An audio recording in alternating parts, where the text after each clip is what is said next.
एक दीन ब्राह्मण परिवार था जिसमें पति पत्नी और उनकी एक पुत्री थी।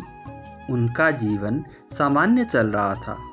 वर्ष बीतते गए और पुत्री भी धीरे धीरे बड़ी होने लगी। बढ़ती आयु के साथ उसमें स्त्रियों के गुणों का भी विकास होने लगा।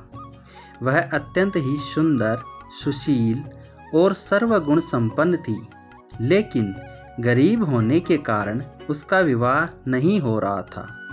एक दिन उस ब्राह्मण के घर एक साधु महाराज पधारे।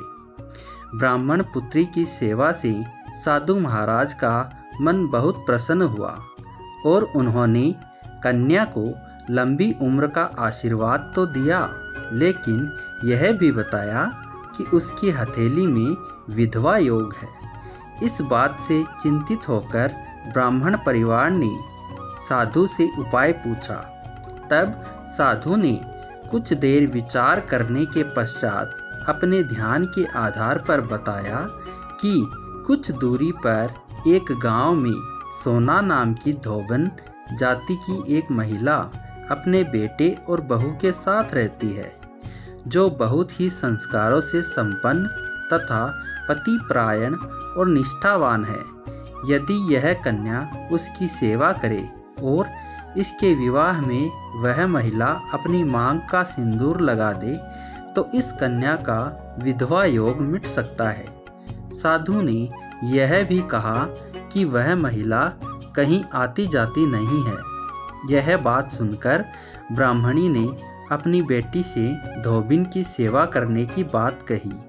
अगले दिन कन्या प्रातःकाल उठकर सोना धोबिन के घर चली जाती है और फिर प्रतिदिन वह धोबिन के घर की साफ सफाई और अन्य सारे कार्य अपने घर वापस आ जाती थी। एक दिन सोना धोबिन अपनी बहू से पूछती है कि तुम तो सवेरे उठकर सारे काम कर लेती हो, पता भी नहीं चलता।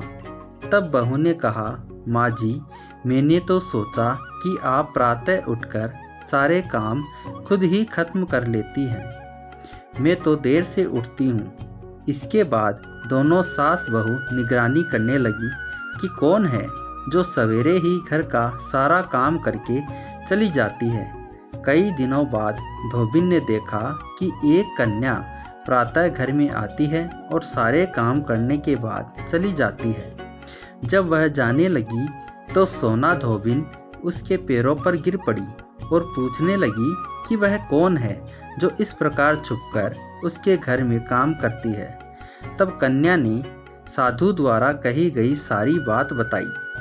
सोना धोबिन पतिपरायण थी, उसमें तेज था, इसलिए वह इस बात के लिए मान गई। सोना धोबिन के पति थोड़े अस्वस्थ थे, इसलिए उसने अपनी बहू से अपने लौट आने तक घर पर ही रहने को कहा।